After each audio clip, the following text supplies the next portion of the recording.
What are you going to do with James Robinson with the latest injury to Travis Etienne? When's the right time to draft Kyle Pitts? Is Josh Allen really worth the second quarterback? And how deep is this wide receiver class? Welcome into the Dynasty Mafia podcast, everybody. I am your host, Antonio Denisi. With me, as always, Eric and Kenan. What's going on tonight, fellas? It's mock draft time. Hey, season's almost here. Let's get it. It's been mock time for about a month and a half. Where have you been? Yeah, Kenan's definitely probably on 300 mocks, I'd say at least right now. I slowed down. I'm like at 130 or whatever. I definitely slowed down. 130 or whatever. I like that, guys. I got bored. I got bored. Hey, there's a lot of time. There's a lot of time in summer. So anyways, we got a big mock going on today. We got a 12-team PPR draft. So there's not a lot of news and notes going on. We're going to run through that a little bit here, but we got a quarterback, 2 running back, 2 wide receiver, tight end, 2 flex. So we got a good lineup for us, and I think it's going to be a lot of fun today. I think we've been doing a lot of mocks, and we decided to pick our own spots this time. We actually brought a few friends in to do the mock as well, so we're going to have a good mixture of people in. And why don't you guys talk about the spot that you decided to pick? Eric, why don't you go first? I picked spot 6. As I said on a previous podcast, I do like the middle of the draft, spots 4 through 6 there. I like picking every 10 to 12 picks or so I like being in the middle, and yeah, I seem to have my most success there. Kenan, how about you? You told me to pick spot 10.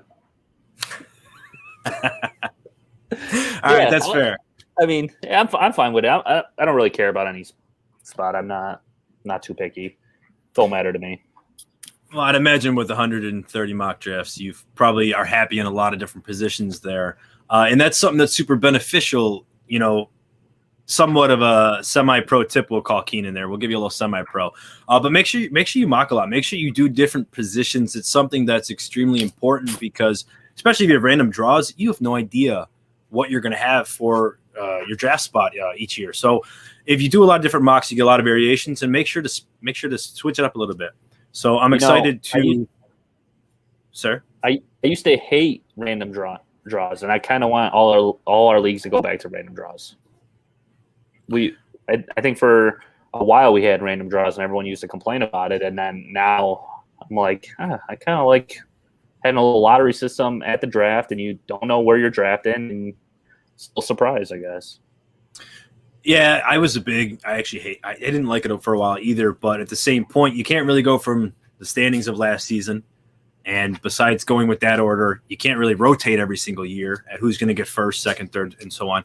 So I do think random has become the best way to do it, especially, I do some triple, quadruple kind of different randoms in order to get my draft order with names and numbers. And I know, Kenan, you got bobbing for apples and balls and losing draft picks if you finish near the bottom of Kenan's league, so not somewhere you want to be. Not somewhere. Next year. I want someone to stand. The team that finishes in last needs to stand on Camp Road with a sign that says "I suck at fantasy football" in a dress for 20 minutes. I think that'd be hilarious. All of us in our league driving by and beeping at the person. Yeah, that'd be great. You probably don't realize that's my Monday nights. Oh, that you on the corner over there by Walmart? It's a little weird. Hey, man, don't judge me. But no, I got to mention my draft pick first here, Kenan. So I got spot 2. I know you have a question for us you want to ask before we get into some news and notes. It's not fantasy related, but yeah. That's okay. I'm excited for it. But I got chose pick 2. I really pick 3. I'm sorry. Don't even remember. I've been debating between 2 and 3 because of the Kamara and Cook discussion, which we're going to dive into. But I also really love the back end of round 2. Where I'm going to be able to get some players that we'll talk about. And as I've gotten deeper into the drafts with a lot of the mocks I've done, I've just noticed that the even round numbers, I've just been lacking a lot of selections. So we're going to see how deep that goes. So with that being said, make sure you're following us on Twitter at DynastyMafia_FF. Make sure you're following me at Antonio Denisi FF, Eric at Biggie_FF, and Kenan at Kenan_716. All right, Kenan. Hit me with a question here. It's not even a question. It just maybe a statement. Maybe I don't know. You ever get struck by lightning? No. How about you? Ever play professional baseball? Not today. have you ever played professional baseball and sorry, someone's calling me. And get struck by lightning? Probably not, right?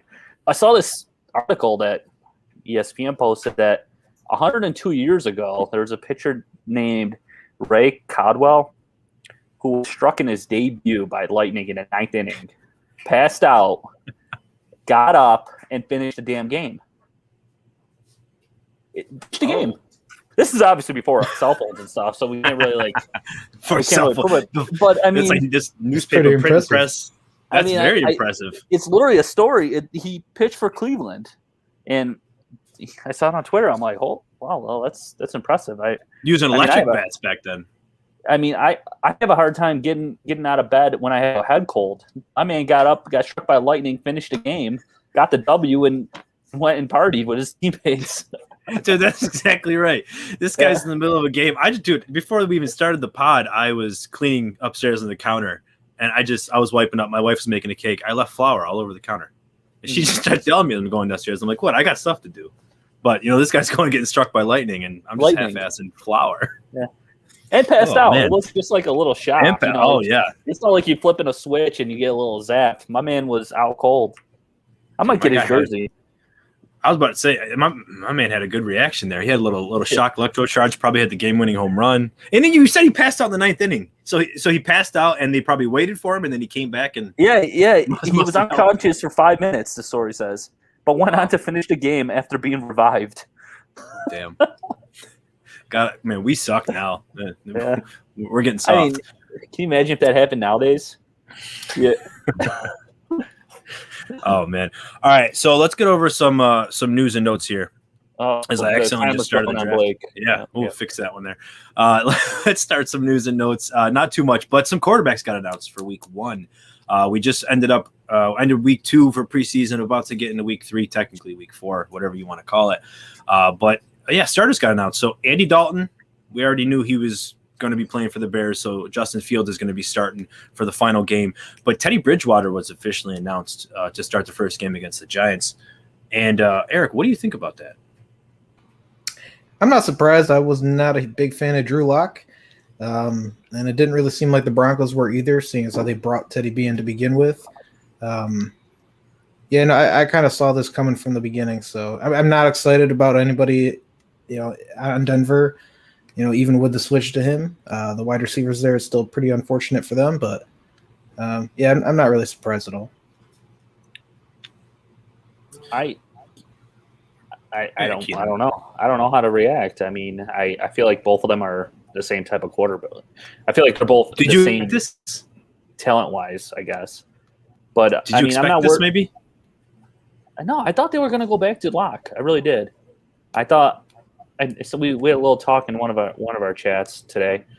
It's his 3rd year. You would think that the Broncos invested all this time. At least give him, one final chance at retaining that starting job. I was a little shocked by that, but I mean, Elway has a funny way of doing things, and he hasn't hit on a quarterback since he traded for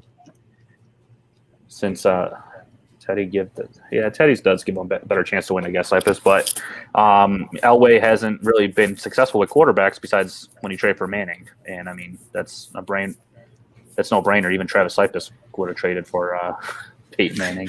Yeah, and again with that. Sorry, I was going to jump in, but again with that talk we were having earlier, I was saying though, I feel like the Broncos are just in this. Ever since Manning, they're just going to be in this continuous. Cycle of they're a win now team, but they just don't have a quarterback. Kind of like the Bills for 18 years. No, we didn't make the playoffs for 18 years.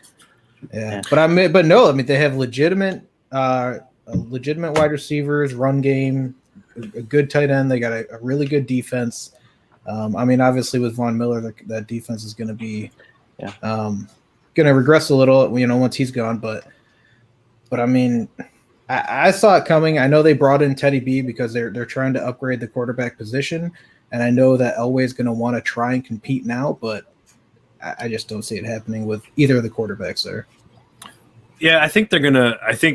I was surprised too. I thought Locke would get his shot because why would you bring in Bridgewater, cause all the commotion, cause Locke to try and compete for his job if he's not getting the chance? But you're right, Teddy B did show some good abilities. So I do think that Locke's time is definitely done.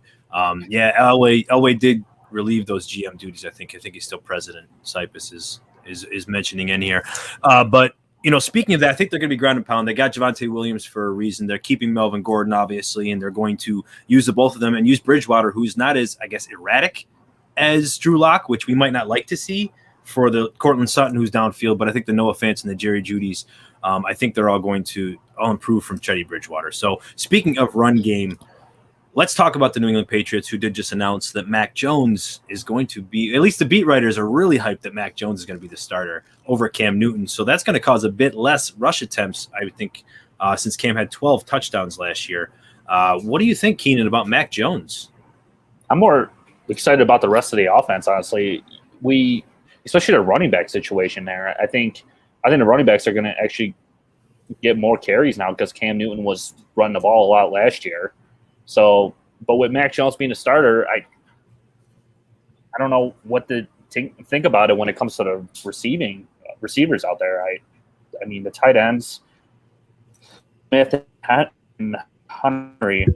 I think those are your two good fantasy options, and the rest of the wide receiving core is just hit or miss. No matter who the starter is, actually, it might be hit or miss on that wide receiver core. Yeah, he did look good today, supposedly. In practice. Yeah, he looked obviously a lot more Tom Brady-esque than what they were running last season. But he was able to move the ball. He had like a 90-yard drive, which I thought was kind of impressive to see. I don't know if he's ready per se, but I don't think that Cam Newton can really be the reason to help that offense right now. Today good in practice, I guess that's what they're reporting. He went 12 for 12 against the Giants' number one defense. So I was referring to the preseason game 2. Again, take it for preseason for what you will, but the 90-yard drive is a 90-yard drive by a rookie quarterback, regardless. So it was at least good to see that. I don't have too much hopes for Mac Jones in this year, but I think it's the right decision. Trevor Lawrence got announced the starter finally. We don't have to deal with that nonsense of Urban Meyer talking about the job being competed for, even though he hasn't looked number one pick-esque just yet. But I'm excited for that. And like we mentioned, Andy Dalton is starting. Do you think that's right? Do you think Justin Fields should be starting right now, Eric? Honestly, yeah. Andy Dalton's not going to win you football games. Nick Foles is not going to win you football games. You just drafted the guy in the first round. He's the future of your franchise. Play him. Why not? You honestly, I don't think there's anything to lose. I'm not a big Fields fan myself, but I'm saying to play him because what is Andy Dalton going to give you? So at this point, what is Andy Dalton in his career going to give you? But Fields, I don't think he's ready. He doesn't look good at all. I'm not saying he's ready, but just bury Dalton this season. Give Fields another year to develop, and then bring him in next year. I think that's the right long-term plan. The only reason I don't agree with that is because I already know what Nagy's going to do. They're going to start off the season just as they did with Trubisky. I bet they start off worse than they did with Trubisky last year. And then they're just going to play ring around the rosy with their quarterbacks again. Well, Trubisky was Nickelodeon MVP. Yeah. Well, no matter what, their schedule this season, guys, is not easy. They got the NFC West and they got the AFC North. So, if you're going to try to do anything with Andy Dalton, it's not going to happen. But that first 3 games, they start at the Rams, then they have the Bengals at home, and then they're at the Browns. After that, you got Lions at home, and then you're at the Raiders. So there's a chance if they start 0-3, that's maybe when you're going to see Fields. But I think that first game coming out, you don't want him facing Aaron Donald. That's not going to be fun for Justin Fields because even though he's good at moving his feet, it's all he's going to be able to do because he's not going to be able to do much. I'm excited to see. I was excited the last 2 games to see what he had to do, but I do think that might be a little. I don't think Dalton has a long leash. But I think he still gets that first crack for that reason. Damon Harris got the lead role now. So Sony Michel was traded to the Rams. That's why I said. I know you mentioned. I guess this works with the Cam possibly not being started. Cam not being a starter because. running for his life, as he definitely will be. Yeah, Sorry, I didn't mean to bother you there, Kenan. I think that run game is the running backs are actually worth something in fantasy now, with Cam not the quarterback, and now Sony Michel's gone. So I think that Stevenson kid also looked really good. So in Dynasty, pick him up, put him on your taxi. Oh, he better been drafted, man. Ramondre better been drafted. Speaking of drafting, guys, I think it's about time we start this mock draft. I don't think we have too much to go over. I know we'll have another episode coming in about 4 or 5 days that we can catch up on anything else going on, especially for week 3. So let's get to mocking, all right? So we're going to get this started. Let's go, Blake. What you got? We're going to show it right here on the screen for everybody that's also watching. So we got Blake with the first pick. Like I said, I'll start here at 3. Who should be the first pick? I'm not even going to ask that stupid question. Who should be the second pick? Cooks. Brandon Cooks? Yeah, Brandon Cooks. Yeah, I'll agree. No. Delvin Cook as well. It's the third pick that I think I may disagree with a few of you. So who should the third pick be? Because I'm telling you right now, number 2, I'm hoping Cook goes if I have number 3 because I want Kamara. Oh, do you? I think Kamara's trashing Kamara in that offense last week. I was not trashing Kamara in the offense. I was simply looking negative, and this was, I've had a change of heart, especially now with Adam Troutman down. He's got to catch the ball, man. He's going to catch the ball probably close to 100 times. I'm going to be honest. He might even see close to 300 rushes. I'm not worried about Latavius Murray. Delvin Cook, you have to worry about the 300-plus and the 350-plus touches the last 2 years, do you not? So why is Kamara going to catch the ball 100 times? So he had 44 catches in the games without Breeze last year, and that was the 7 games. That was with Taysom Hill. That was with Jameis Winston. If Taysom Hill starts, that's going to continue. Kamara had his best stretch with Taysom Hill. There was some frustrating parts, sure, but he had his best stretch. So we saw Kamara go, Derrick Henry, Saquon Barkley. But I think even with Winston now, I mean, we're seeing Marquez Callaway get some buzz. We know Traquan Smith, but they have nobody for the 5 to 10 yards right now. Nobody. And that's where you're going to see Alvin Kamara get the ball. I just don't think he has no competition. You know who'll look good in that offense? Yeah, we'll see. I mean, the only reason I'm going to disagree there, I would actually take Derrick Henry over Alvin Kamara, even in a PPR league. Just looking at Winston with his 5 years with the Tampa Bay Buccaneers, only 2 of the 5 years did their running backs combine for over 100 targets. And that's targets, and you're expecting them to get 100 catches.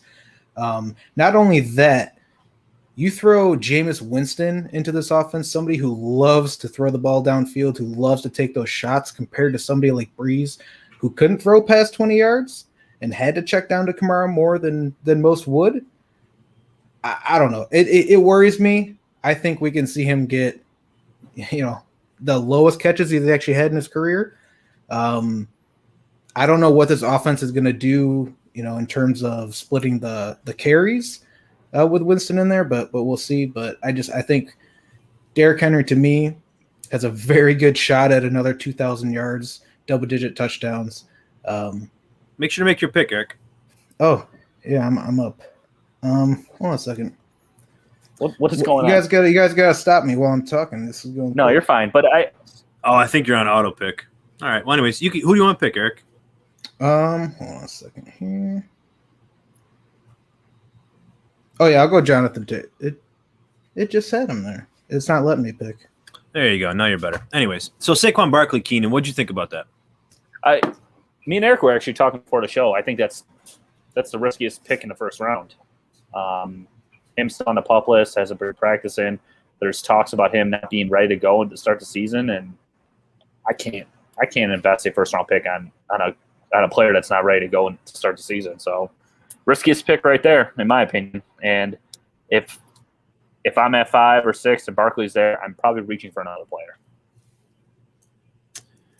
I don't know, man. He's the most polarizing player for me right now in like the first 2 rounds, because I almost want to take him at 2. There was a point a few weeks ago I was taking him at 2. I'm telling you, man, I'm not going to be surprised if they continue to run the offense through him. Yes, the injury scare came up, but he's going to be just fine. I really think he's going to be just fine. But I wouldn't be surprised if he has double-digit touchdowns and close to 1,600 total yards. My biggest concern besides the injury is that offensive line. Have they improved it at all since last year? Remember, before he got hurt, we're watching Monday Night Football, and that offensive line couldn't block you, me, or Eric if we were out there. That's how bad they looked. And Barkley was just getting eaten alive in the backfield. That's my big thing. That's where they invested in Galladay to help stretch the field. They brought in Kadarius Toney to help extend the run game. Can those guys be nice? They have another year together. They got another year together. You can only go up. You can only go up. So let's recap so far because we have some picks moving. Taking one of my guys. Nobody has gone wide receiver yet. We start with CMC, Dalvin Cook, Alvin Kamara, Derrick Henry, Saquon Barkley.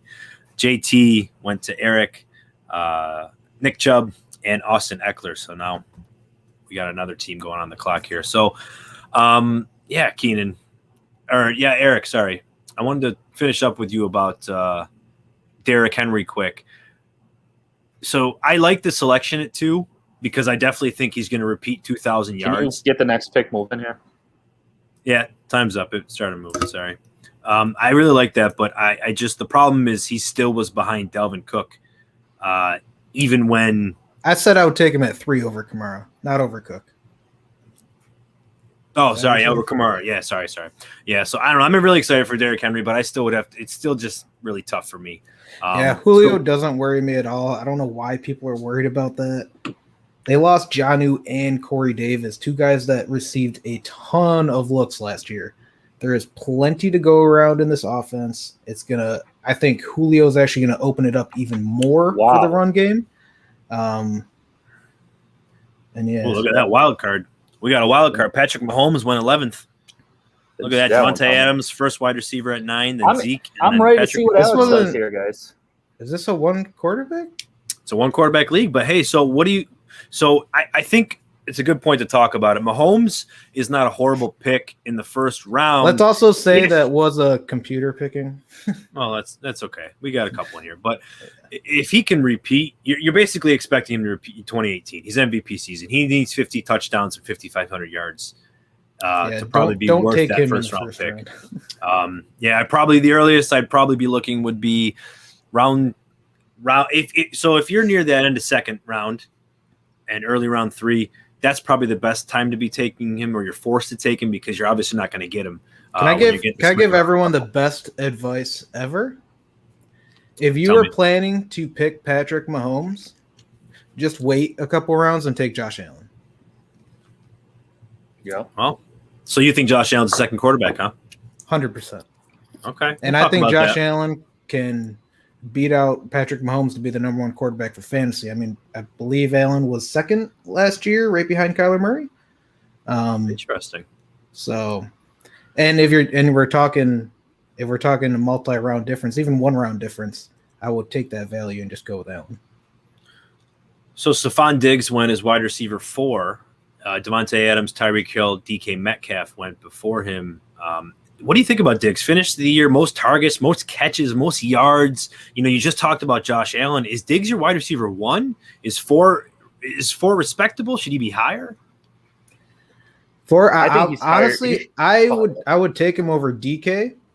But I definitely agree with Adams and Hill being over him. I just think he'll be a little bit more consistent than DK will. But I mean, all those guys are great picks there. Kenan, Travis Kelce went right after Stephon Diggs. Is that the right spot for him, 2.5? Yeah, I mean, he's the best tight end in the league. He's not going to slip any lower than that usually. I kind of wanted to talk about my second pick. First rookie off the board. Oh, yeah, that skipped right by me when we were talking about Harris. Yeah, I mean, this guy, honestly, besides maybe Derrick Henry, maybe not even him, I think this guy's the only true 3-down back in the league right now. He's got no competition behind him besides Snell. CMC. Dalvin Cook. I mean, come on, CMC. Derrick Henry. If it's 3rd and 30, he's not going to be on the field. But I mean, neither is Harris. But I think Harris is honestly the true 3rd-down back because 3-down back because there's no one behind him. And he last year in college he improved his pass catching ability too. So I don't. getting them in the second round is a steal in my opinion. Usually, I try not to draft rookies this early because last year I did it last year and it bit me in the butt with Hilaire. But honestly, Harris is a safe pick for me. I like that. I do like him in the second round. After him did go Joe Mixon, who has questions. Antonio Gibson, you're hoping for that extra breakout, and he's going to get the touches that Harris is looking to be guaranteed. But Eric got Calvin Ridley, wide receiver 6. So when Stephon Diggs, Travis Kelce, Hopkins, Calvin Ridley, I know I was hoping he was going to come down to me. That was a big reason I liked the end of round 2. But obviously Ridley's creeping up draft boards a little bit. I'll be honest, that was an auto pick. I was busy talking. I didn't pick him. But I got Calvin Ridley, guys. Good pick, Eric. Are you able to take yourself off auto? Does it let you? I don't know. It just keeps picking without me. Justin's gonna miss. So, what? Yeah. So then after that, he timed out. It's all right. So AJ Brown went after Joe Mixon, and then I selected Justin Jefferson. So I paired my Alvin Kamara with Justin Jefferson. I'm ecstatic about that with PPR. I was reading O-line comment here from Cyprus, giving us some info. We were talking about there.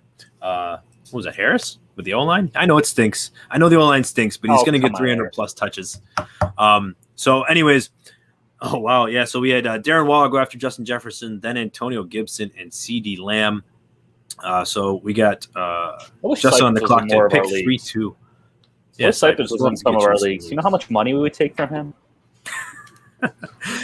So I started so far with Alvin Kamara and Justin Jefferson. Eric has Jonathan Taylor and Calvin Ridley, and Kenan has Zeke and Najee Harris. I think those are some good starts there. And, you're seeing some I mean, Blake's team. That first team right there, I kind of like 1-1 right now. And that's another reason, man. Those first couple picks, they're very nice because so Blake at number 1 started CMC, Antonio Gibson, and CeeDee Lamb. I mean, the Lamb pick, I'm going to be honest, he went before Amari Cooper, guys. So what are you thinking about that selection right there? Like, do you think CeeDee Lamb is going to take that jump over Cooper? And he was taking over McLaurin, Allen Robinson, Mike Evans, Julio Jones. What do you think about that? I don't know how I feel about that yet. First of all, let's see what's going on with Dak's shoulder. That's one concern. And 2, I mean, Amari Cooper's really, really good. Can we just forget? Can we forget what he did before Dak got hurt? I don't think you forget that the season that he had before they drafted Lamb. But you also can't forget what CD did with Dak in his first 5 games in the NFL period, compared to Amari Cooper, who was on his 5th, 6th year already. I think we really need to look at the connection they had, Dak and CD, and what they were able to do in those first 5 games. Coming out of college, I thought CD was going to be an elite talent. Just in his first year, it looks like that's going to happen. I definitely see CD taking the jump over Cooper. I still think Cooper is going to have a good year, providing Dak is healthy. That's still to be determined there. But I still think we need to realize though Dak's not going to throw the ball 45 times a game like he was.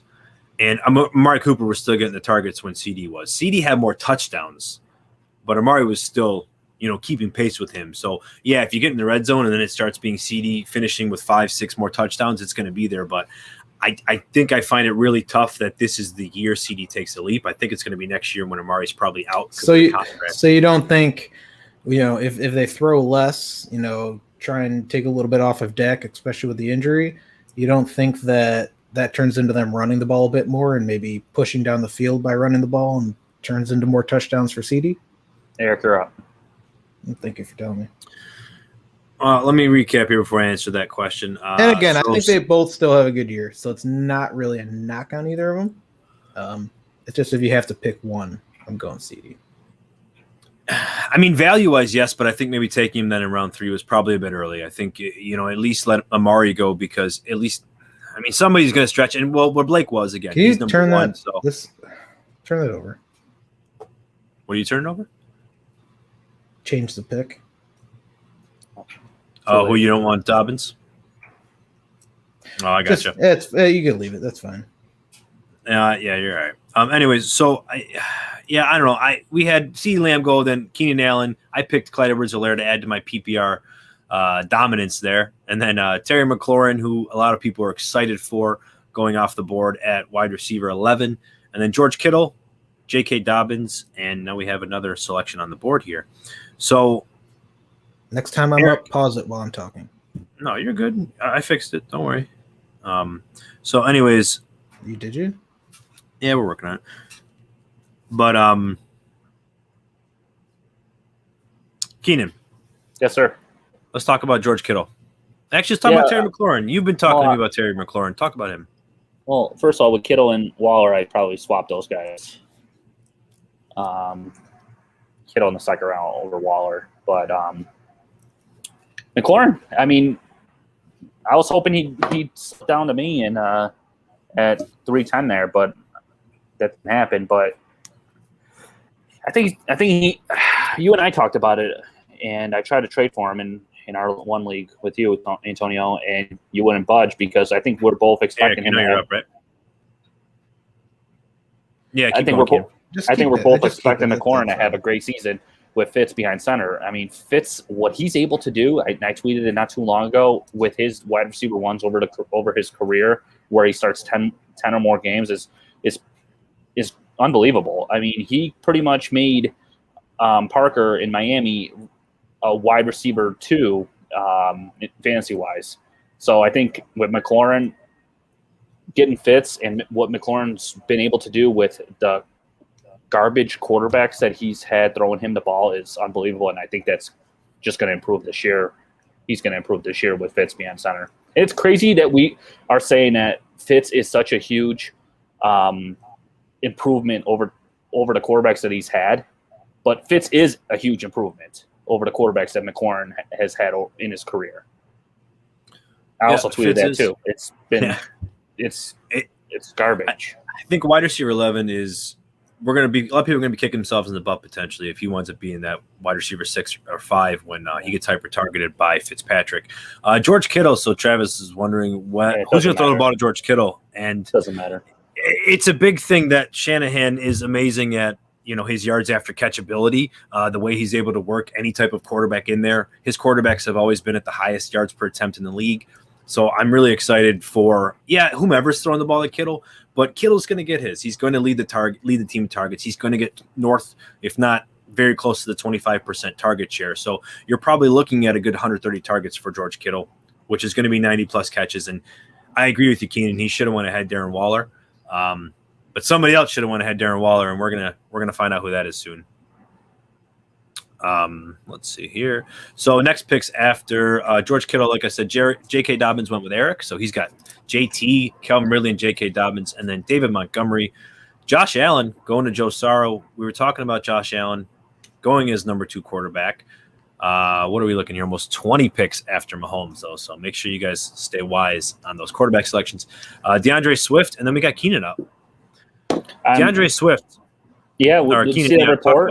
You see that report that came out on Swift, where coaching staff doesn't feel that he's ready to take on that whole role because of his injury problems, and I forgot what the rest of the report said, but I mean it's a little scary to think that all the investment that a lot of people have made in Dynasty for Swift he might not even be getting a bulk of the carries there. I think that was because his groin injury. Yeah. I was saying how he wasn't really healthy. in shape. Yeah. Unfortunately, with the concussion last year and everything. But I think he's gonna get just force fed the ball because there's not much else there. TJ Hawkinson in the pass game, then a few nobodies, but they can't rely on Jared Goff to throw the ball often here. I want to talk about this for a second right here. These two guys. Yeah, Kenan, what was your thought process? You had the choice between Allen Robinson and Mike Evans. Who'd you go with? I took Robinson just because I know we just talked about Fields, and I said he shouldn't start, but he's probably going to be their quarterback there, and I think he gives Robinson a pretty high ceiling just based on Fields' playmaking ability. No disrespect to Mike Evans. I just have never been, and I think you guys know, I've never been a huge Mike Evans fan. I did trade for him this past season because of the year that he had last year. I think how many touchdowns did he have, Anthony? At least 100 last year, right?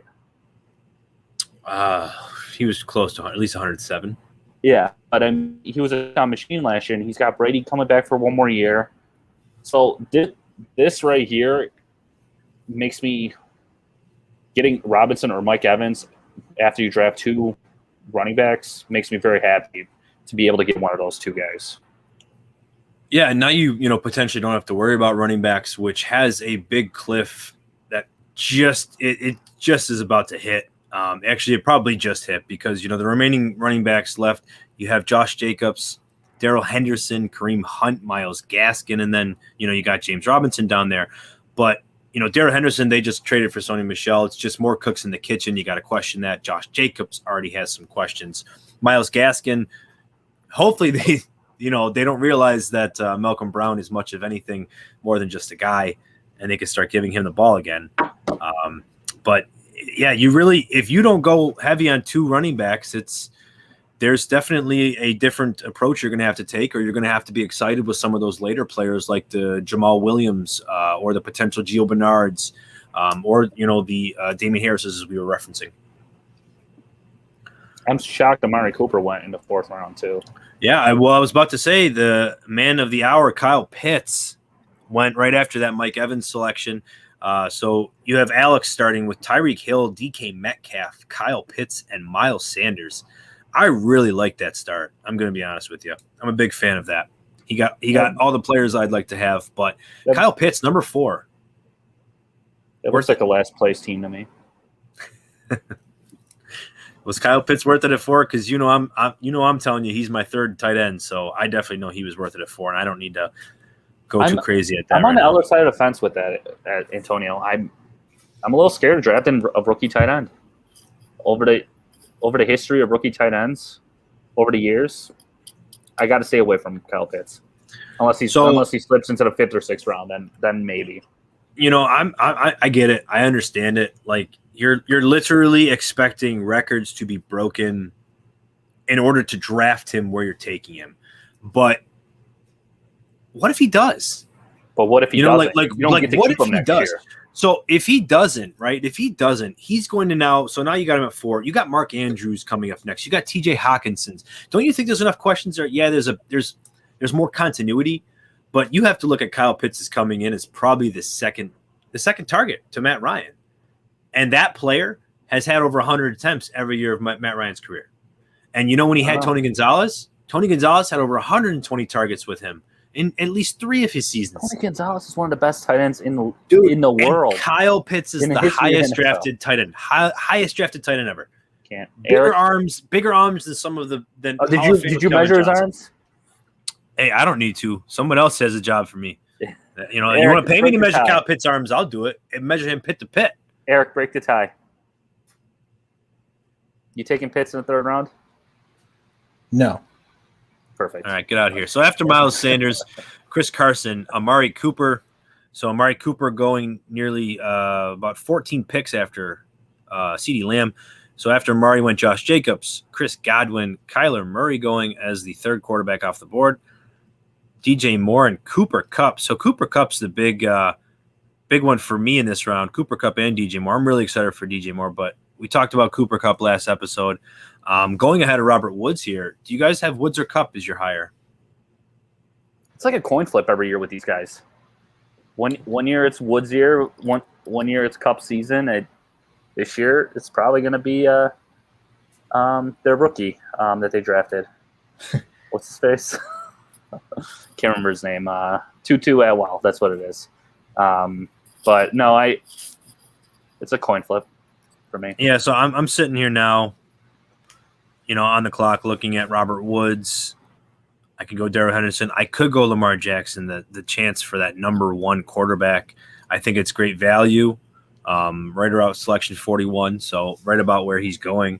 So I'm really excited for that, but I think I could wait a little bit longer on quarterback, especially possibly on the turn. So I think I'm going to go Robert Woods here. I'm not too happy about Woods being my 2nd wide receiver, but I am pairing him with Justin Jefferson. So I am hoping he can they can both get north of the 1,300 yards, but the touchdowns, I don't really think I have too much. But I got catches going on my side. So Julio Jones just went right before Robert Woods. Eric, you said a little bit about Julio Jones. Are you worried about him taking a step back at all? I mean, he's not going to be that top 5 fantasy wide receiver Julio Jones that he was his whole career. So in terms of that, yeah, he's going to take a step back. I mean, last year he had some injuries and wasn't the best year for him, so I think he could do a little bit better than last year. 4th round is still a little bit too rich for my blood. Big Titans fan. He's got Henry. He's got AJ Brown and Julio Jones. Oh well, yeah, I don't think he was paying attention to that.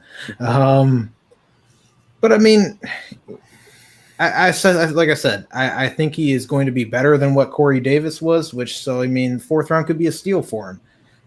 And I think there's plenty to go around in this offense. But I don't think he's going to be the same player he has been his whole career. I'd rather have him, Deontay Johnson, over Julio.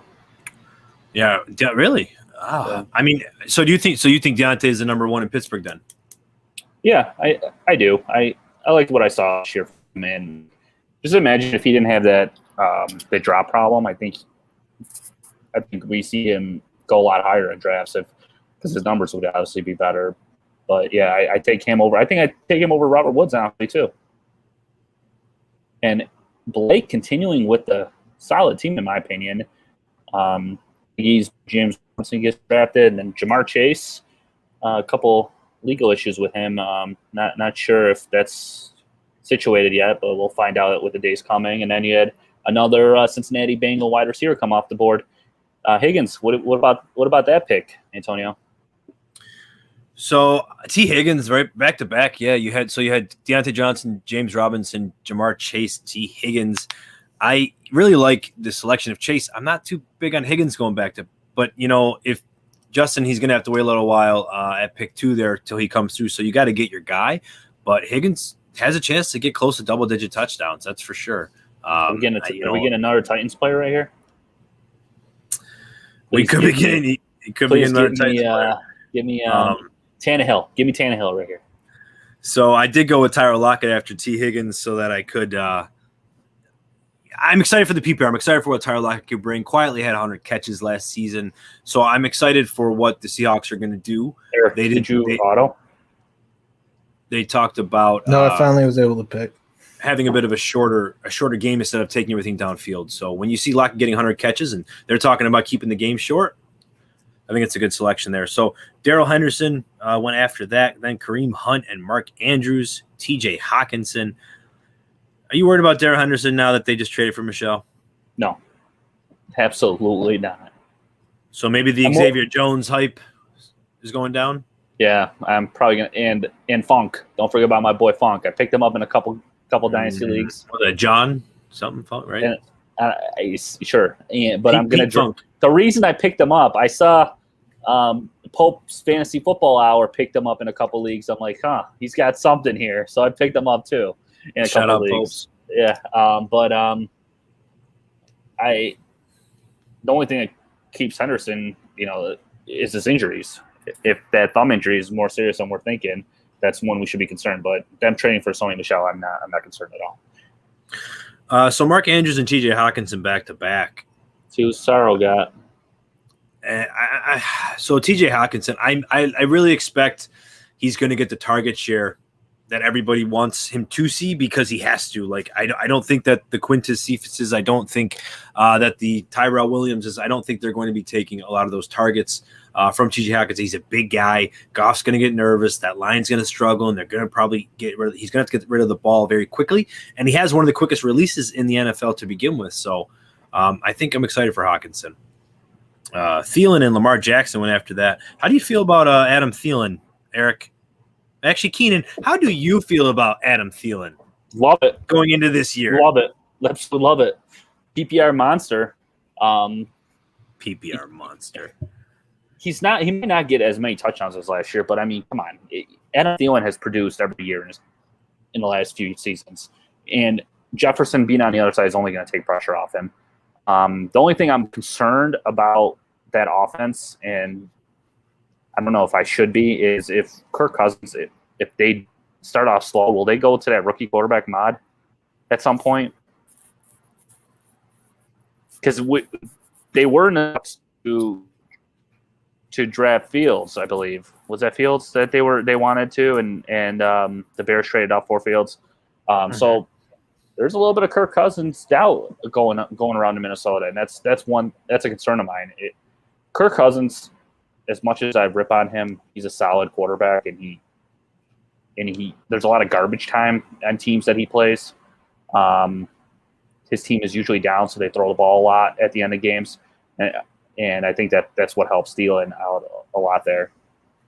You know, he's very touchdown dependent, and last year. In the last 23 games. Oh, here we go with the stats. He's only top 13 PPR points 6 times. I'm just saying. That's not good. That's not good. So I'm not excited for Thielen. He's another year older. He's touchdown dependent. And then you got Justin Jefferson coming in.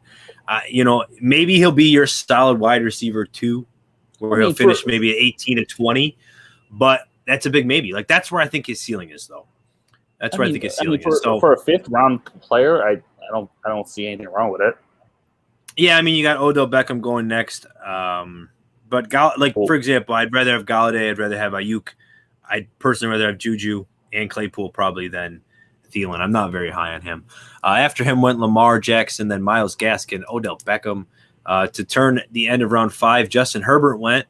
And to start round 6, you got Javonte Williams, their second rookie off the board. Mike Davis, round 6. Oh, man, so pause it. I'm on. Oh, sorry. Keenan's up. There you go, bud. Keenan's up right now. So anyways, Kenan, why don't you we'll recap your team. You got Zeke, Najee Harris, Allen Robinson, Amari Cooper, and Myles Gaskin. So you got a Dallas stack right there. Got a couple running backs, so you might be able to start diversifying yourself. Or what are you thinking here now? I think I'm going to go wide receiver again because you still have Galladay and the Ayuk available. Michael Thomas is kind of staring at me right here. Michael Thomas is going to be the pick because if you look at it, I'm already pretty solid at running back, and having Michael Thomas as my 3rd option when he comes back healthy with Robinson and Cooper already, I think is the way to go here. And the 6th round. Yeah, personally, that's too rich for my blood. I'd probably be looking more towards around 8. Or you know what? You know what I'm going to do? Yeah, I don't think you should go that high. I'm going to shock the world. Devontae Smith went to Kenan. All right. I see you. I was hoping he would come a little bit lower than me. But, okay, so first rookie wide receiver off the board. Why'd you go Devontae Smith, Kenan? Just to make you mad. Chase was. Chase was, yeah, sorry. Second wide receiver. Just to spite you, because I know you wanted him. But yeah, just like Blake grabbed Chase. Yeah, I got you guys. I feel you. I'm hoping that he's going to be a good PPR wide receiver. I think, honestly, as this offseason has gone, I'm starting to kick myself for taking Chase over Smith in dynasty leagues, in that one dynasty where I had 1-1. I don't know what it is as the season develops, as reports come out. These players haven't even touched the NFL field yet, and I'm over here trying to project what player's going to do better. But I don't know. I just like Smith and his potential, I guess. And you talked me out. And you talked to Michael Thomas. Yeah, I mean that's personally that's too early for me, especially like you said. You got. But you got to remember this is a 12-team league. So it is a 12-team league, but he's not producing for at least the first 5 to 6 weeks. Well, and you don't even know what quarterback to have yet. If this was a 10-team league, which most of our leagues are, Michael Thomas is not getting drafted until the 8th, 9th round. Yeah, well, that's the thing. That's very true. That's very true. So it did push him up just a little bit. I don't know. I don't know if you can sit there because now you have to look. If you were to grab Thomas, he's your flex. Unless you're picking someone else, like that's your flex. So you just risk the first 6 weeks potentially, which is kind of why I'm saying, round 8's where I think I'd be a little more comfortable round 7 for the 12 team. But after Devonta Smith went Kenny Galladay, Brandon Ayuk, and Juju Smith-Schuster. I personally think Juju, he's my number 1 in Pittsburgh. That's me. I think that his connection with Roethlisberger is there. Obviously, Deontay's a bit better. He's going to get a lot of targets, but I think Juju has a shot to get a bit more touchdowns this year, and I think he's going to get a little. He had an absolutely horrible average depth of target, so like that's not going to happen again. I think it was like 7. He's usually around like 8 or 9, so I think it's going to be a lot higher, and he's going to do better. Eric, you're on the clock. Pause it for him. Yeah, he's good. Travis, thanks for checking it out, buddy. All right, Eric, you're on the clock. What are you thinking right here? You've got JT, Calvin Ridley, J.K. Dobbins, DJ Moore, and Mark Andrews. So you are 2 running back, 2 wide receiver, and your tight end. Where are you going? Yeah, I'm kind of sitting here. I'm thinking about taking a quarterback here because I think it might start to drop off a little bit in terms of elite quarterback play. But at the same time, I'm a little bit comfortable with a few other guys. I'm gonna. Yeah, this is where I'm gonna hope my man comes back. I don't care if you say he's not gonna throw 45 times a game. He still has fantastic weapons and a fantastic offense. I'm going to go with Dak Prescott. And then Rodgers goes right after that. So, yeah, this is the round that you got to – I mean, once Herbert and Jackson, the 5th and 6th quarterbacks are gone, it starts getting a little dicey. You got Dak with that injury, Aaron Rodgers. I mean, is Aaron Rodgers. And then after that, we still have Russell Wilson available, I think, right? Yeah. I was between Wilson and him. And then there's a drop-off, I think, in my opinion. I mean, you got Lawrence there. Do you take that risk in the 6th round for a rookie quarterback? I don't. Matthew Stafford is, I mean, new offense. Tannehill, he's good, but nothing worth taking this early. Burrow, I mean, yeah, I like that pick for you, Eric. Yeah, I mean, and again, I was between him and Wilson. I don't trust Pete Carroll. I know Wilson's going to probably start off great. He's going to have great games, but so is Dak Prescott. I don't trust Pete Carroll. That's my biggest thing. Not to go off a tangent here. Is every draft I go in, I'm always worried about the quarterback position. Do I wait too long and end up with like a Tannehill, or do I reach and end up taking like a Kyle Murray? But if you reach, you're kind of handcuffing yourself at one of the running back or the wide receiver spots. Yeah, I reached just a tad on Damian Harris, and I grabbed him. And I'm a little, I moved him up my ranks a bit. He was my running back 22 before. Now I have him up to 17. I'm excited for him. He averaged over 5 yards a carry. And now he's going to be really – him and Ramondre Stevenson are the only shows in town. They're going to run a lot. Cam Newton's not going to be running the ball a lot, so he just got an uptick in carries. I think there's a chance Damian Harris could see 250 touches. Another true down, 3 down back. Or 3 – I'm just kidding. So Jerry Jeudy went after that. Then Noah Fant back-to-back Broncos. I'm intrigued to see what I like what Justin's doing here at pick 2. He's started with Dalvin Cook, hasn't touched a running back since, though. Went with Darren Waller, Keenan Allen, Deontay Johnson, T. Higgins, and Jerry Jeudy. So he's got some PPR monsters as well. So I'm kind of intrigued to see how the rest of that roster plays out. As Blake grabbed Russell Wilson, who I should have grabbed as opposed to Damian Harris around that turn. Yeah, so, I think you could have waited on Harris. I definitely could have, but the other running backs that are there, I'm not a fan of Chase Edmonds or Raheem Mostert or Melvin Gordon or Leonard Fournette. And those are really the guys that are going around right now. So if someone else is looking at him, I feel like he could have went there. But, yeah, I probably could have waited at least the 4 more picks because I'm now picking up next here for round 7. So I've got Alvin Kamara, Clyde Edwards-Helaire, and Damian Harris at running back, Justin Jefferson, Robert Woods, and Tyler Lockett at wide receiver. So I'm probably looking at a tight end here. If I don't get one more. So Goddard's on the clock as Trey Sermon just went. Goddard's probably somebody I'm really looking forward to if I can't get Devonta Smith, because I'm just excited to see what Jalen Hurts or Deshaun Watson can do there. But with that being said, I went with Dallas Goedert. If I couldn't get Dallas Goedert, I was probably going to wait a little while for Tyler Higbee or an Irv Smith or even possibly like Jonnu. I'm excited for some of those options later for myself. Or Logan Thomas. I can't expect Antonio Gibson's going to do well. Terry McLaurin's going to do well. Curtis Samuel's going to do well, and then Logan Thomas is going to do well. I really don't see how all of that is going to work with Ryan Fitzpatrick. He's never played a 16-game season. If he plays 17, that'd be crazy too. And I'm not expecting injury. He's going to play 19 because he's going to make the playoffs this year. Man, I hope so. I'm excited for Fitz. You know, we're Buffalo people. We all want him to be successful. But I don't know. Chase Edmonds went after Dallas Goedert, and then Michael Thomas. There he goes, round 7, pick 5. So that's probably a bit more, comfortable than it would have been 15. nice for him to drop another 5 more spots. That would have, yeah. And now you got Eric on the clock. So he's sitting with JT, Jonathan Taylor, and J.K. Dobbins at running back, Calvin Ridley and DJ Moore at wide receiver, Mark Andrews, and then Dak Prescott.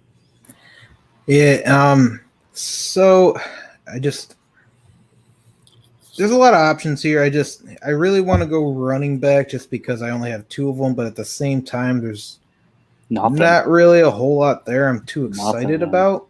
So I am going to make this pick. He is injured, but he's supposed to be ready for the start of the season. I am going to take DJ Shark. I really think he could be primed for a big season. I know Lawrence hasn't looked too hot so far this preseason, but I think he's going to, turn that around and get going once he gets into the swing of things. DJ Shark put on a little bit of weight, which is going to be a good thing for him, I think. So I think he has some good things coming here in the 7th round. I'm pretty excited about that. Since I'm just trying to take a look here. In the last 2 seasons, again, I know you guys hate my stats or just, stats in general, but he had in the first 5 of his first 6 games, he had over 17 points, like I said, in 5 of them. Since then, guys, he's only done that 6 times. Since his first 6 games 2 years ago, when he really started going on fire, he had 5 out of his 6 games over 15, and he's only done that 5 times since. So I'm not very excited. I'm excited for DJ Chark, especially with Etienne gone now. So I think I agree with those, Eric. But I'm a Chanel person too. Yeah, and on top of Etienne being injured too, he's still so young. Like you said, his first games were 2 years ago. So he still has a lot to learn, a lot to grow from. Like I said, I think putting on the weight is actually going to be really good for him. The coaches wanted him to do that, so that way he's not getting pushed around out there. And yeah, even with Chenault there too, I think Etienne going down, that's going to kind of force a little bit of change in what they were probably planning to do going into the season. Yeah, I think that's well said. Deebo Samuel went right after, and you have Melvin Gordon and then Raheem Mostert. So more of those running backs coming off the clock. And this is where I take my boy. I was just about to ask, is this where so we're hitting a point of round 7, round 8. So we're starting to fill our, your starting lineup or as much of it as you like if you're, going to wait on tight end, quarterback, whatever. Is this where you start reaching? No. Yeah, I guess. Yeah. This is where you're trying to get the value, I guess. Quarterback is way off the board right now for me. There's no points to pause the draft for me, Antonio. Tight end. You got Gesicki, Gronk, Logan Thomas, Higbee, Smith, Hunter Henry, all kind of similar players and similar, production chance of producing. So this is where I take a chance at another rookie player where he might produce, and I'm going to take my boy Michael Carter from the Jets. He's probably out of all the running backs out there right now, I think he has the best upside because you got Fournette and you got Ronald Jones, who knows who the starter is there. Same thing with James Conner and Kenyon Drake's in Las Vegas. He's the backup, and then you have Duke Johnson. Is that Duke Johnson or David Johnson? Not Duke Johnson. Yeah, I mean, I'm a fan of Michael Carter.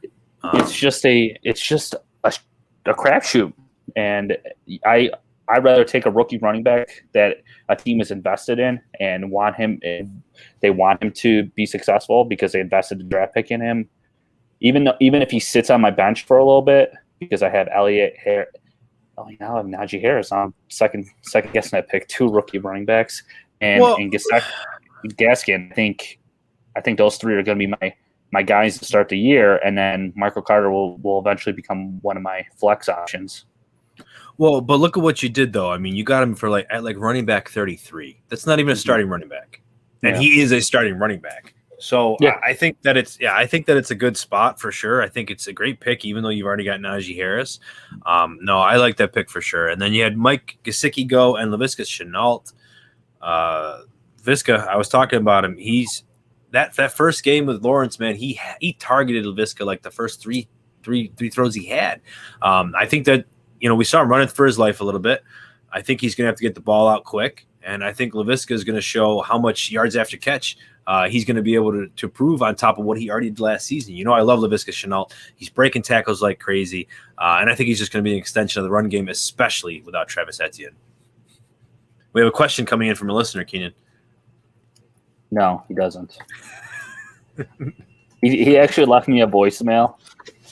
Travis, he said, "Why would I listen to you about sports, especially football?" And then he cursed. He said a bad word. He cursed. Oh, yeah. We don't make me edit anything here. Thank you.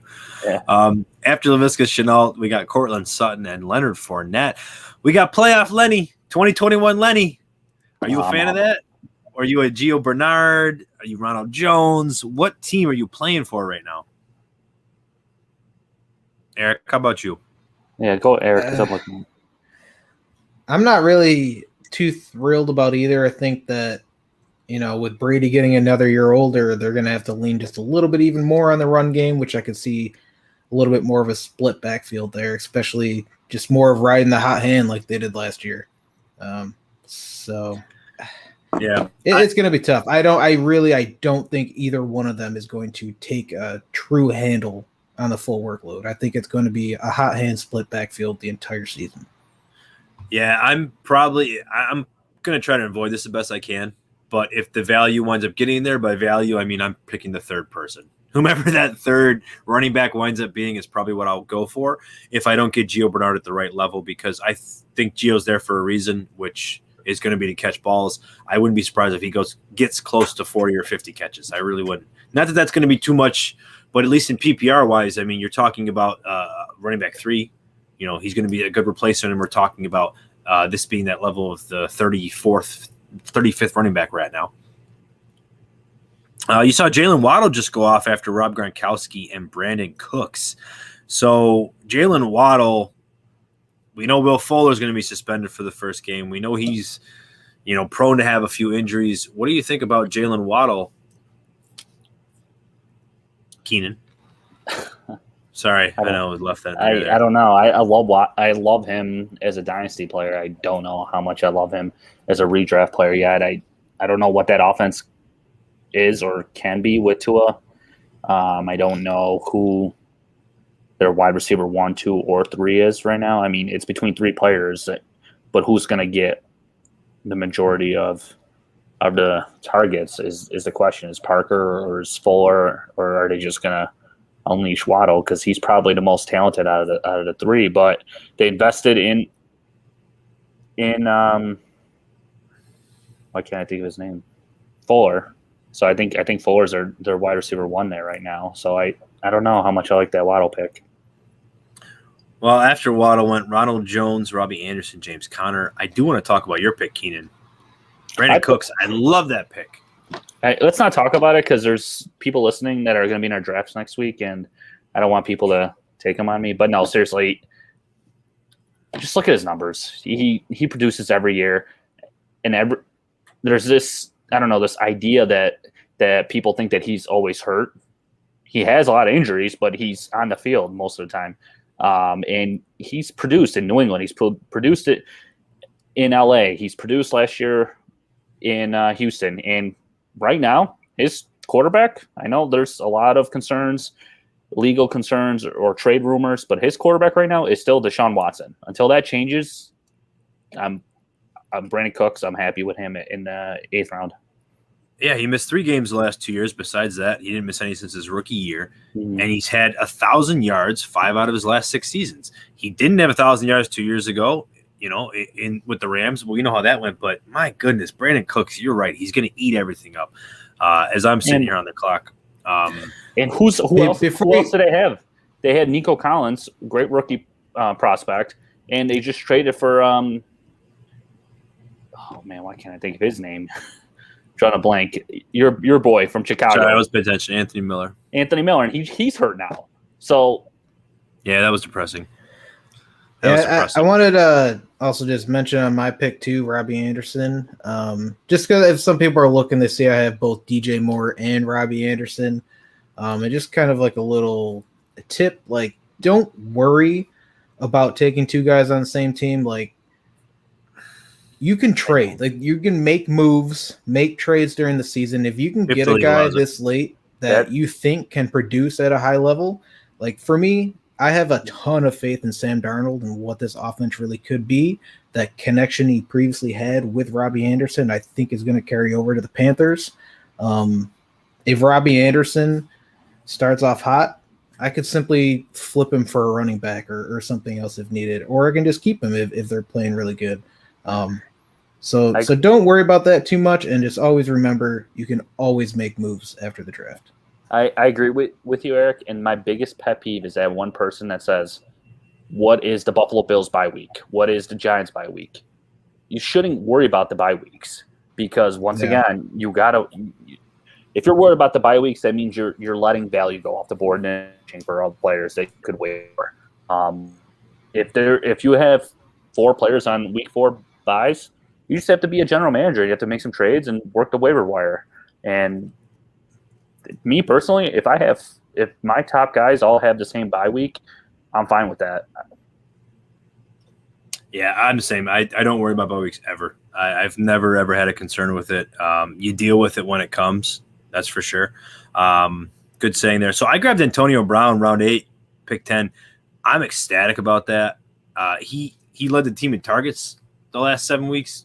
And we talked about Bruce Arians' offenses and how they take some time to adjust, especially with Jameis Winston. It's usually that 8 games to that whole first season. It takes a while for Bruce Arians. We saw it with Carson Palmer as well back then, and then they wound up doing really well and, getting close to a Super Bowl. Anyways, so I'm excited for what Antonio Brown brings to the table and that connection with Tom Brady. So getting him as the 3rd wide receiver after Godwin and Mike Evans are gone, I do like that. So after Antonio Brown went Tyler Boyd, Jarvis Landry to end round 8.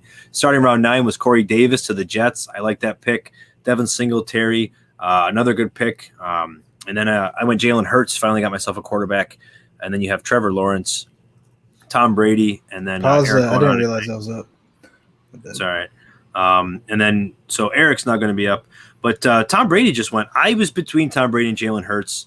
Tom Brady threw over 40 touchdowns last year. It's something that, we talked about happening, that he could do that. And do we see it happening again? I think so. Like, I think they're going to be leading the league. He'll be up near the top of leading in pass attempts. I think 5,000 yards, especially with 17 games, is very on the table. And 40 touchdowns again. If he does that, guys, being drafted where he is right now around quarterback 12, no, he's going to be a top 5 quarterback. He's going to be a top 5 quarterback. You're going to So we'll continue there. Trevor Lawrence, though, going behind Tom Brady. No bueno, Mitch. But I like the jump there. You're taking another quarterback? No, he didn't.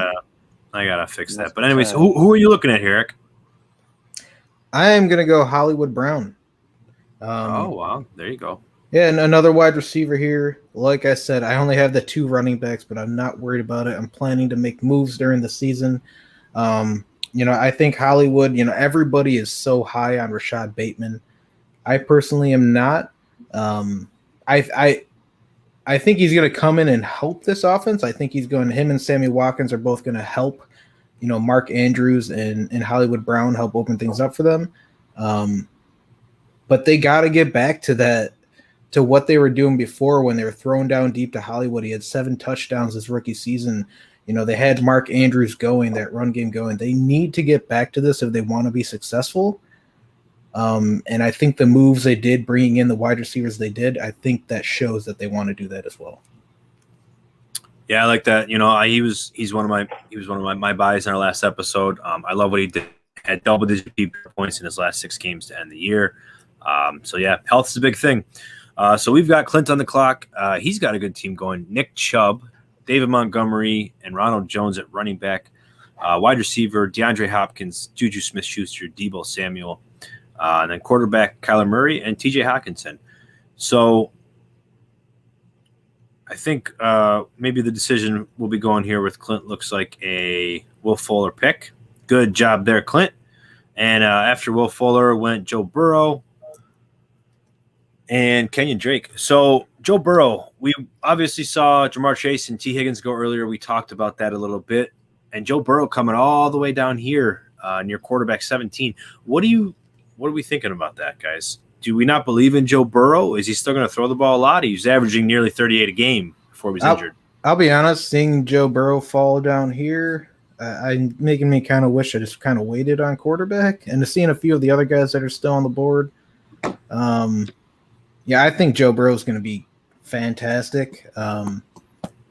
He's got 3 great wide receivers to throw to. He's got a good running back. It's really just, what is the coach going to do? Is he going to be able to be creative enough and get this offense going? But even if not, that defense isn't that special. So I just see Burrow throwing enough times each game to put up enough fantasy points. And that was his big issue, was 3 out of those. Well, I mean, I know technically he did play 9 games, but at least 3 out of those first 7, he had no touchdowns. And in 4 of them, he had 1 or less. Like, he wasn't throwing any touchdowns, hence why they got Jamar Chase. You didn't need Penei Sewell. You had to get someone to help you in the red zone and help you get downfield. And you're right, Eric. Everything you said, I'm just echoing. So I'm excited for Joe Burrow. And, his touchdown rate was just positive regression. We talk about positive regression, right? His touchdown rate just has to go back to a normal mean, and it was just too low last season. So after that went Kenyon Drake and then Deshaun Watson, Kenan, grabbing him in round 9. Hold on, let's talk about that. Let's talk about that after my next pick.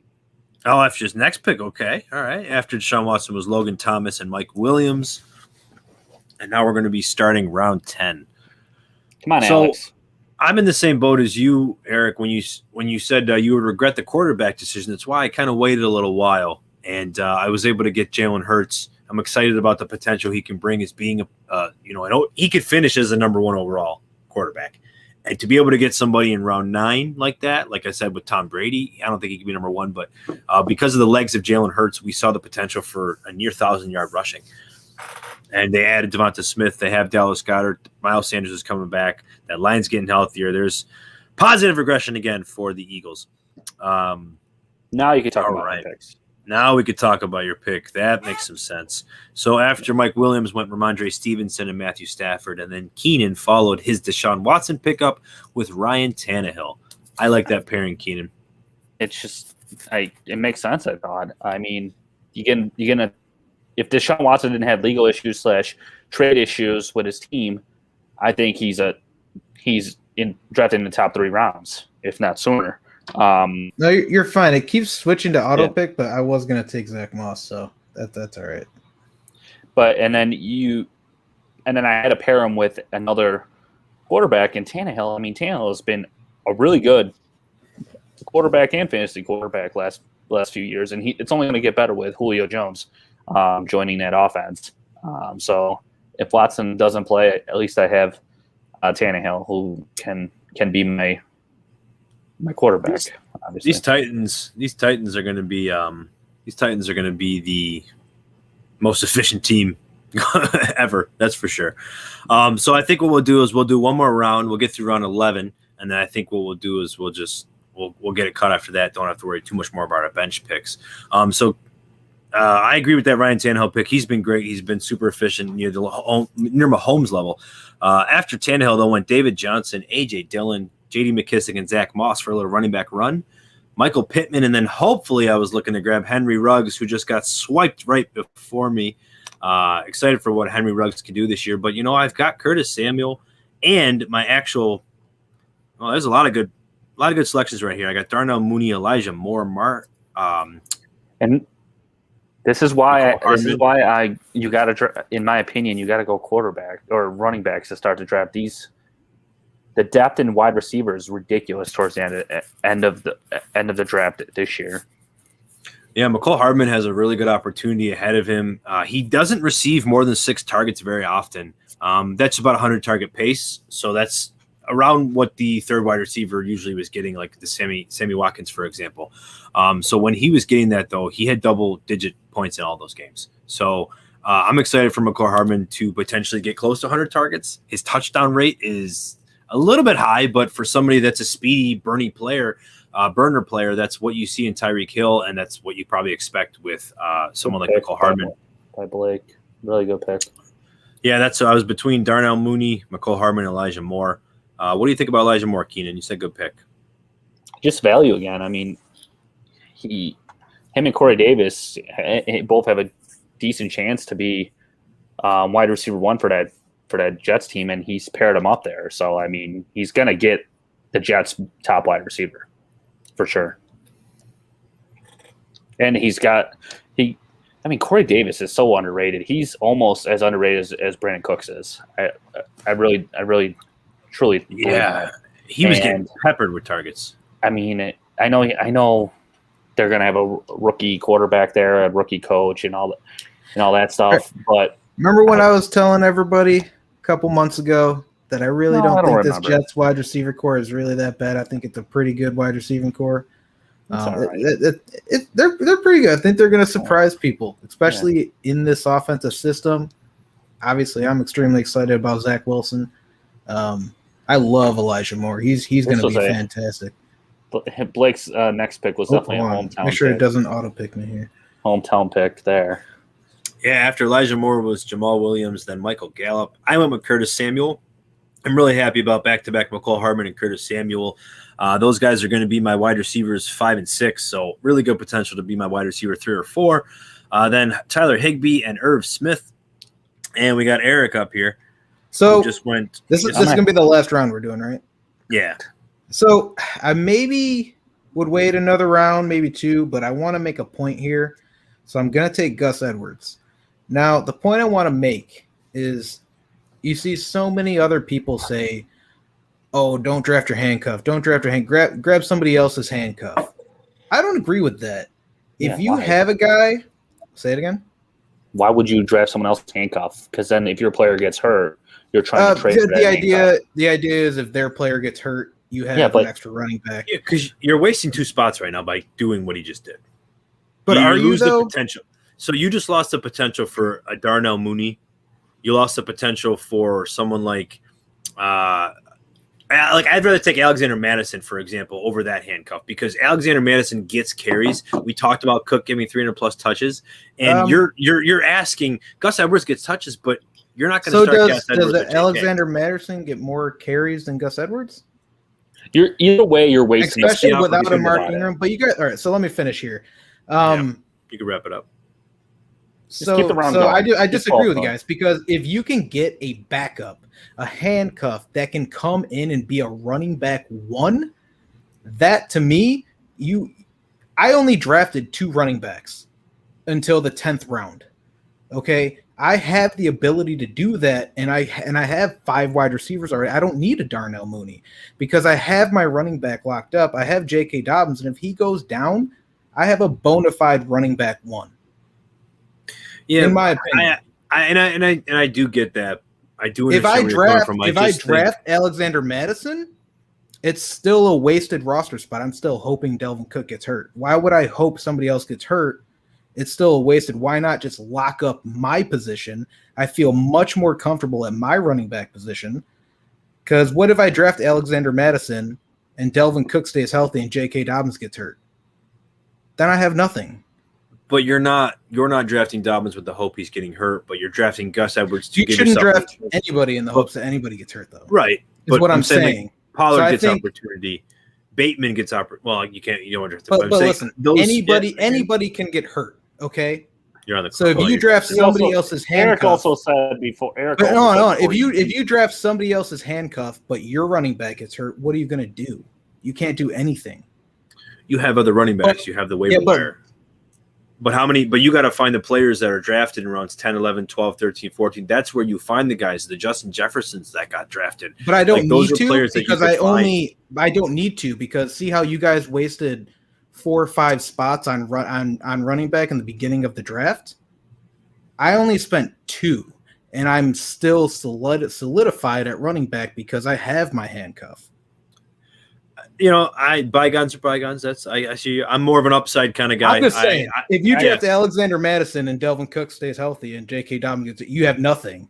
You're wasting 2 roster spots then because you have an injured running back and a handcuff that's not playing. But if your guy gets hurt and you have your handcuff, you have a bona fide running back 1. How is that not better? I don't know. To me, that's much better than because I'd rather play with opportunity. Yeah, it's because those guys are still getting the ball. It is opportunity because your guy J.K. Dobbins has just as much chance of getting hurt as Delvin Cook. Yeah, I'm on Eric's side on this one. In his defense, he said he was making a point. He was reaching a little bit because we're ending here at round 10, 11, whatever round we're on.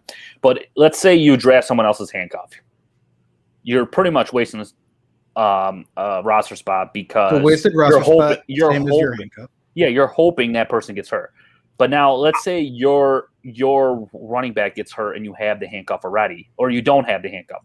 You have to give up assets to go get that running back, where you could just already had him just sitting on your bench. I mean, he didn't have to draft Gus Edwards in what round is that? 11. He could have waited in round 13. Who cares? Round 13, it's all a crapshoot and it's all luck. At that point, who's going to produce? I like that idea. I always handcuff my first round running back. I always do it.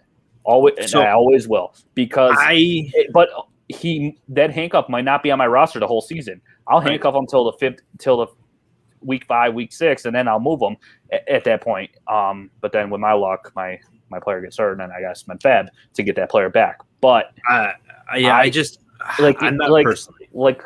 Jonathan Taylor got hurt. I get the Jonathan other. Taylor got hurt, and I had Hines last year, and it couldn't have worked out better. Let me explain why too. Let me get my point in. No. Let me get my point in because it's not just. It's if you're gonna draft handcuffs. I'm not even a handcuff drafter. Like I don't even like to get handcuffs in general. I'm just arguing that point because I would like to go for upside for somebody else, like on a whole different team, on a whole super situation. But I'm saying if I was to get a handcuff, I personally am not getting my own team. I'm going for somebody else's because, as you mentioned, injury. Now, look, if Zeke gets injured and I got Pollard, I have a tremendous asset that I could also trade, and I have it. But if I have Zeke and don't vice versa on you. No, yeah, because if I don't handcuff, but it's not. If I don't draft Pollard, I can get a Bateman. I can get a Hines who can get a lot of PPR. I can get a Lindsey who could be starting for Houston. A lot of coulds, but where you're guaranteed a starter if you handcuff Elliott with Pollard. You're guaranteed that starter. I guess my point is I was able to get more in the lower rounds because I was less worried about making sure I had running backs. I was going to – this round that we just did, this 12th round, I was going to take Pollard over Bateman if he dropped. But I did just realize, Eric, you got J.K., Mark Andrews, and Marquise Brown, and Gus Edwards. You're just getting – you all Ravens. Man, you better get that Sunday ticket. As I said, I will be making trades. That's what I do. Yeah, I know.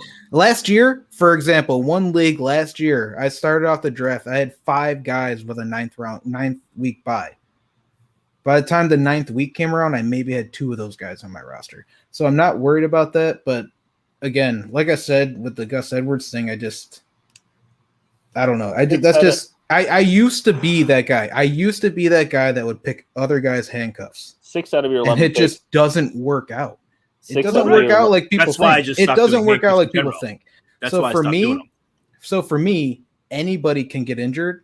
The safer play is taking your own guy. But again, the point I was making is take your handcuff only if he's a guy that can come in and be a top 12 running back. I know Gus Edwards as the sole running back in that offense is going to be an RB1. He's not the sole running back. They got Lamar Jackson too. I said, yeah. But either way, if J.K. Dobbins gets hurt or if Gus Edwards gets hurt, the other one's going to be an RB1. Where you don't have to give up assets to go get that running back later. Whereas I'm on the boat. I'm on the same boat with you. Yeah. All right. Well, you guys can stay on that boat. I think we're going to let that boat sail though, because we're going to, I think, wrap up the episode. What I want to do real quick though is talk about our roster. And then I think what we'll do is maybe we'll post it on Twitter, see if we can see what people think about who has the best starting roster. So between us or the whole draft, because the three of us. Yeah. So I'm going to take let me start off here. So here's mine. I have Jalen Hurts at quarterback, Alvin Kamara and Clyde Edwards-Helaire at running back, Justin Jefferson and Robert Woods at wide receiver, Dallas Goedert at tight end, and Tyler Lockett and Damian Harris at flexes. Eric. Yeah, I got Dak Prescott as my quarterback, Jonathan Taylor and J.K. Dobbins as my running backs, Calvin Ridley and DJ Moore as my wide receivers, Mark Andrews as my tight end, and then my flex options would be DJ Shark and Robbie Anderson or Hollywood Brown. I really like my team. I wish this was a league, honestly. For quarterbacks, I got Deshaun Watson and Ryan Tannehill. Running backs, I got Elliott, Najee Harris, Myles Gaskin, and Michael Carter. Wide receivers, I got Allen Robinson, Amari Cooper, my screen. Devontae Smith. Why is this? Brandon Cooks, a tight end. Brandon Cooks, and my last pick is Marvin Jones, who I also think is another underrated player and who has the potential to be their wide receiver one there in Jacksonville. Your comment about the tight end, it just didn't happen. Every time I was going to go get a tight end, that tight end went, and there was no value at the spot that I wanted to take a tight end. I wanted Goddard. You took him, Antonio. I also wanted Logan Thomas. But I had to get Tannehill with Watson there, so the quarterback position, I had to lock that position down. I did take a little risk on Watson there, but if he does play even half the games, I have a top quarterback. Yeah, I think that's fair assessment. I mean, it's always good to play the stream the tight end as well. I mean, they're getting deeper. It's not like, after the first four, you're really not getting anything crazy. You're just kind of battling with everybody else because it's a crapshoot essentially. But I think that worked out. So we'll get that posted. Man, that was a good mock though. Damn, it's fun. Like you said, Kenan, 180 mocks so far, right? I don't know. I'll get you the final count. I need to hear the update. Yeah. I'll get I'll take a picture of the tally board. Yeah, I think we're going to try and do a super flex mock.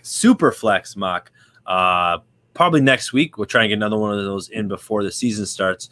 And then we got another couple episodes as well. Man, I just can't believe the season's here. Like, I just thinking that football is so close. It's just getting me ramped up, man. I'm excited for the season, excited for the Bills season. So let's wrap this bad boy up. All right. So thanks everybody for listening. Make sure you're following us. Yes, sir. Kenan. Good trade with us yesterday, by the way. Oh yeah, Kenan and I did a little. It's been a while. I went back and looked. Since you and I traded? Yeah, it's been a year and a half last time we made a trade. That's not true. Oh, in this league, maybe? No, all in general. Unless I missed a trade. It's been a while since you and I have worked out a trade. So I traded. What the hell did we trade? I traded Brandon Ayuk for Michael Carter and Laviska Shenault. Yeah, I think it was a very fair trade for both of us. I like all three players. And I know you were trying to get rid of some Michael Carter shares. Well, no, that's not true. I was deep at running back, and I needed another wide receiver, and you didn't have a running back, so I gave you Carter. Because I think you have one starting running back, like decent running back. I got Carson and Trey Sermon and Melvin Gordon. We're doing just fine. Exactly. But it's a good trade. I'm really excited for Ayuk. Yeah, I was actually shocked you accepted it. I really think Laviska's gonna take that next level leap. I really do. I think there's a good chance that Chark, Jones, and Laviska all get 100+ targets. So it's good. It's going to get spread out. How many times Yeah, is Lawrence going to throw the ball?